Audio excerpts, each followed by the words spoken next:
Retour sur ce plateau, amis sportifs, avec ce match difficile entre l'Uruguay et la France. Mais la France, pour le moment, qui gagne sur le score d'1-0, avec un but bien réalisé par ces Français.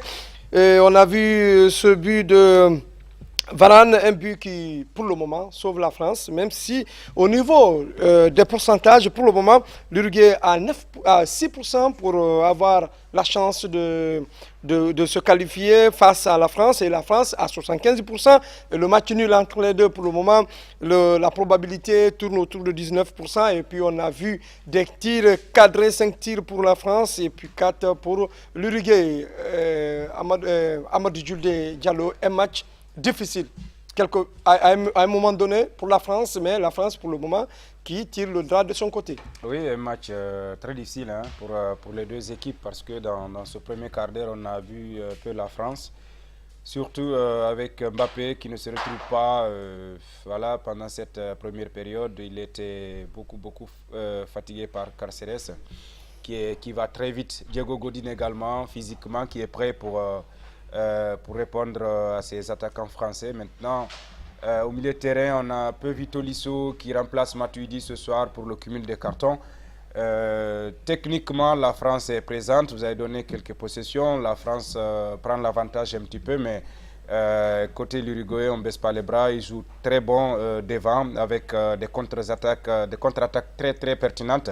Maintenant, il faut faire beaucoup attention avec cette défense française, parce que on a vu l'action de Laxal qui a failli égaliser sur une très belle action, mais malheureusement pour l'Uruguay, Hugo Lloris était sur la trajectoire du ballon. Il a fait juste que, il a fait détourner, en tout cas il a changé la direction du ballon sur cette action-là, sinon ça allait être l'égalisation. Pour le moment, la France est devant, elle voilà, mène sur le score d'1-0, mais attention, Uruguay, ce n'est pas une équipe tombée de la dernière pluie, elle est toujours dans cette compétition.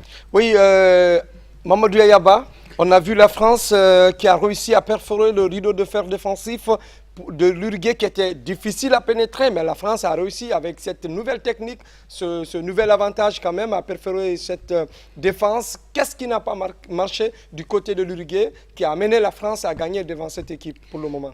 Voilà, moi je crois que tout a marché hein, pour cette équipe de l'Uruguay. Elle a été même si elle est battue pour le moment, tout a marché. L'équipe a pris le but sur un coup de pied arrêté. Ça, on ne peut pas les en vouloir. Donc c'est une équipe qui a bien joué, qui a bien occupé le terrain. Sur l'occupation du terrain, ils ont été meilleurs aux Français. Les Français sont un peu mal organisés, mais les Français ont su quand même. Au niveau de l'attaque ou au niveau du milieu? Au niveau de l'occupation du terrain, je vais dire en général. De façon générale, les Uruguayens sont attentistes. Déjà, c'est connu depuis le début de ce tournoi. Ils jouent toujours de façon attentiste.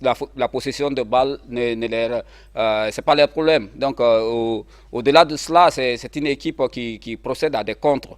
Donc aujourd'hui encore, l'équipe attendait cela. Elle a même entrepris au début de la rencontre à bousculer l'équipe française. Mais le milieu de terrain de la France avec N'Golo Kanté, avec Pogba, mais un peu aussi avec Tolisso, ont pu quand même récupérer le milieu de terrain. Et ça a beaucoup joué sur le milieu de terrain de l'Uruguay. Mais aujourd'hui, celui qui m'a beaucoup convaincu, c'est plutôt Giroud qui décroche beaucoup, qui balade beaucoup la défense de l'Uruguay. Ça fait un effet sur la défense. On l'a beaucoup vu sur les flancs. C'est pas le genre de jeu qu'il avait l'habitude de faire. Et au niveau comme je l'avais dit, c'est de derrière qui pouvait venir le but. Si cette formation de l'Uruguay venait à plier devant la formation française. Vous avez mais vu. Il y a quelque chose qui n'a pas marché au niveau de la défense, même si on sait quand même que c'est une défense plus souvent qui s'impose. Et puis cette équipe, comme vous l'avez dit, a tenu une belle lecture de balle. Mais la France a réussi dans les dernières minutes quand même à gagner. À gagner, même si au niveau de la possession des tirs cadrés, il y a 4 tirs contre 5 pour la France. Mais regardez comment le but est venu. C'est la taille de comment dirais-je, de Varane qui qui a eu raison du défenseur. Ce n'est pas parce qu'il n'est pas marqué. Donc il est monté plus haut et puis il a coupé la trajectoire de la balle. Donc il n'est pas venu tout libre dans la défense. On ne peut pas dire que la défense a mal joué. C'est que Varane a eu plutôt... Quand une défense encaisse, on suppose qu'elle a très mal joué. Moi, c'est mon... Pas forcément, pas forcément. Okay. Ça peut être le talent aussi de l'attaquant. Bon. Une défense qui encaisse, est-ce que ce n'est pas une défense qu'on peut accuser? Elle est moins par rapport à celle qui n'a pas encaissé.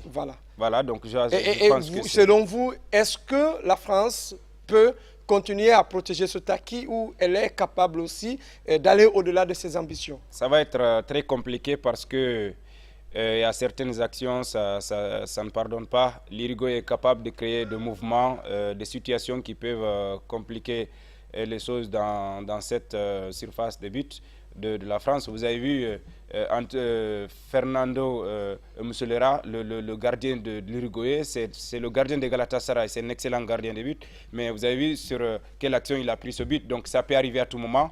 Pour le moment, il faut dire quand même... Quand il n'y a pas d'erreur, il n'y a pas de but. Oui, voilà, donc ça peut venir surtout dans des matchs de quart de finale comme ça. C'est des matchs qui ont toutes les allures d'une finale. Ça peut venir à tout moment. Je pense que pour le moment, c'est bon du côté de la France, seulement on ne voit pas Mbappé et Griezmann qui sont un petit peu secoués. Maintenant, qui sont dans l'engrenage. Je vois le leadership de Pogba qui s'impose au niveau du milieu de terrain. Mais tu dois faire attention pour éviter des cartons quand même. Ah oui, effectivement, mais vous savez, Hernandez a pris un carton, mais les cartons vont expirer à partir de ces quarts de finale. À partir de demi-finale, il n'y aura pas de cartons. Les cartons seront effacés selon en tout cas les règlements de la FIFA. C'est pour éviter aussi de prendre d'autres cartons. Voilà, c'est pourquoi des fois, ils vont pertinemment prendre les cartons parce qu'il faut... empêcher le but, parce que là, s'il n'avait pas fait cette action, ce n'était pas bien pour la France. Il faut sauver les meubles. Oui, est-ce que vous pensez, Mamadou Yaya, vous pensez que la seconde période entre l'Uruguay et la France, ça peut aller à l'avantage de l'Uruguay? Pas du tout. L'Uruguay est obligé maintenant de sortir de sa tanière, d'aller attaquer pour chercher à égaliser. Et cela peut libérer des espaces. Vous savez, vous avez un Kylian Mbappé qui a la vitesse de 37 km à l'heure avec le but qu'il a provoqué contre l'Argentine, on le sait. Oui, donc, Mbappé aujourd'hui qui est serré, qui est dans un engrenage qui ne maintenant, avec le but là, les défenseurs ou même le milieu de terrain plutôt de l'Uruguay est obligé de sortir. Il doit aller créer le surnombre de la surface de la France. Donc ça va libérer les espaces derrière. Donc cela va permettre à Mbappé et à Griezmann qui peuvent aller très rapidement et créer beaucoup de problèmes à la défense de cette équipe et de l'Uruguay. Oui, je rappelle que la France pour le moment occupe la 7e place au niveau du classement FIFA.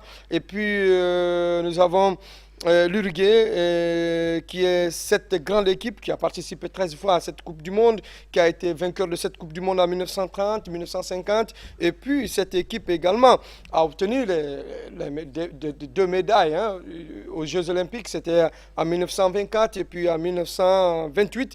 Ça veut dire que cette équipe, d'abord au classement de la FIFA, c'est une équipe qui occupe la 17e place. Il y a 10 places de différence entre la France et l'Uruguay. Et aujourd'hui, on voit cette équipe de la France qui passe en pole position pour inscrire son but. Et cette équipe qui accrédite sûrement l'idée de protéger ce acquis. Vous pensez, Amadou Julde, que ça ne sera pas facile? Bon, classement FIFA, c'est vrai, des fois il faut se référer à ce classement, mais sur le terrain, c'est une autre réalité. Oui, mais la France qui confirme maintenant.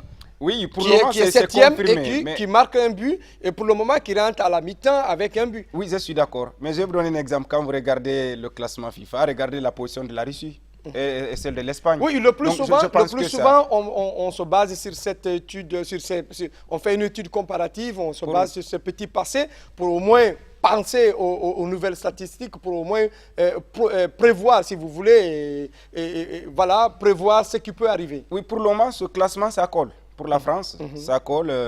La France confirme. Oui, la France est en train de confirmer. Alors, on nous fait signe que c'est fini, il faut clôturer. Et vous pensez que la France peut bien sûr, la France peut conserver ce résultat. Vous êtes d'accord avec moi? Alors, les Bleus, nous vous soutenons encore. Allez-y, les Bleus, les tricolores. Nous allons revenir juste après cette seconde période qui oppose, on dit deuxième période, peut-être il y aura la prolongation qui va nous montrer une troisième période entre l'Uruguay et la France. Comme ils disent en Montevideo, ce sont les vrais...